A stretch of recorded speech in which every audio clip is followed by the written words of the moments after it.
Baiklah, kita coba lanjutkan materi kita mengenai klausa dan kali ini kita coba mengulas secara sekilas ya, sekilas saja terkait dengan apa yang bisa dianalisis dari klausa.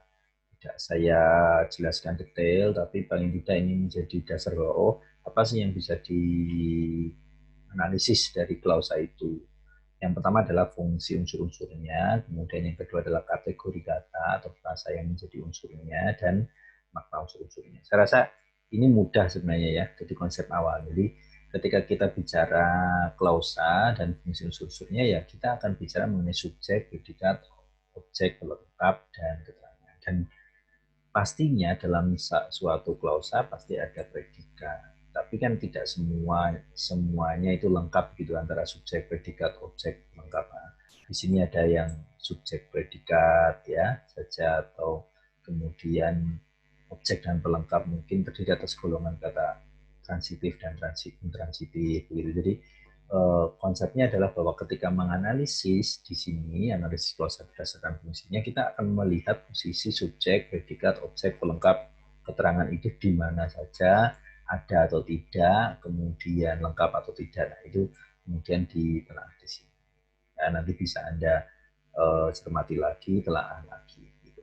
Kemudian analisis yang kedua adalah analisis klausa berdasarkan kategori kata. Nah, setelah ketemu ya, setelah ketemu subjek predikat objeknya ya, subjek predikat objek, nah nanti baru kita menemukan kelompok yaitu frasa atau kata yang menempati subjek predikat objek keterangannya. Jadi nanti kan setelah ketemu fungsinya subjek predikat objek keterangan baru kita bisa menentukan kategorinya, entah itu berupa kata, entah itu berupa frasa ya. Jadi bisa jadi subjek itu ditempati nomina, predikat ditempati verba, objek ditempati nomina, keterangan ditempati keterangan atau hal lainnya. Nah, ini bisa jadi berbeda. Bisa jadi subjek berisi verba sangat mungkin, predikat berisi adjektiva misal mungkin, objek berisi yang lainnya dan seterusnya. Artinya di sini untuk menganalisis poin kedua yaitu kategori kata dan frasa biasanya sudah menentukan fungsi atau apa namanya istilahnya analisis berdasarkan fungsi unsur-unsur. Nah, bagaimana analisis yang ketiga? Analisis klausa berdasarkan kategori makna dan unsur-unsurnya. Kalau ini bisa sangat bervariasi ya, jadi pengembangannya. Jadi bisa bisa dikembangkan dengan variasi yang sangat detail gitu ya. Jadi setelah subjeknya ketemu, predikat, objek dan fungsinya ketemu lah istilahnya, kemudian kategorinya ketemu, kemudian maknanya atau apa namanya makna dari masing-masing unsur itu. Ini beberapa contoh ya, saya ulas sedikit saja. Makna unsur predikat menyatakan perbuatan, ya ini perbuatan. Kemudian kenapa perbuatan nanti bisa ditelaah gitu.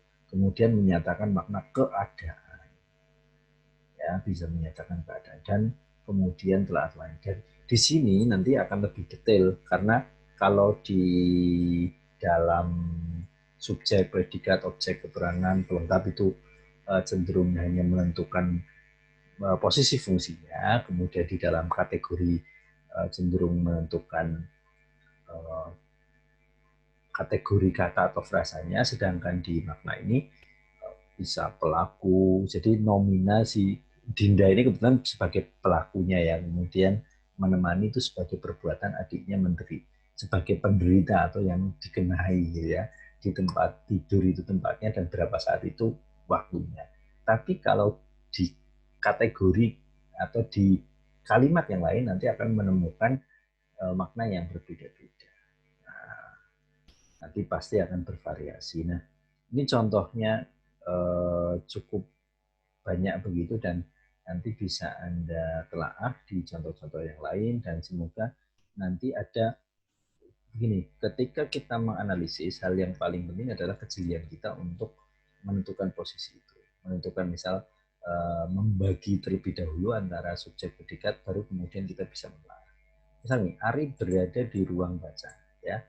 Ari sebagai subjek ya, berada sebagai predikat, di ruang baca itu sebagai keterangan. Ya, maka di sini Ari sebagai apa? Oh, pelaku yang berada di ruang baca. Jauh begitu. Dan nanti boleh sambil mengecek, melihat referensi, melihat contoh-contoh. Sebenarnya untuk bisa mengkategorikan makna itu harus pakai.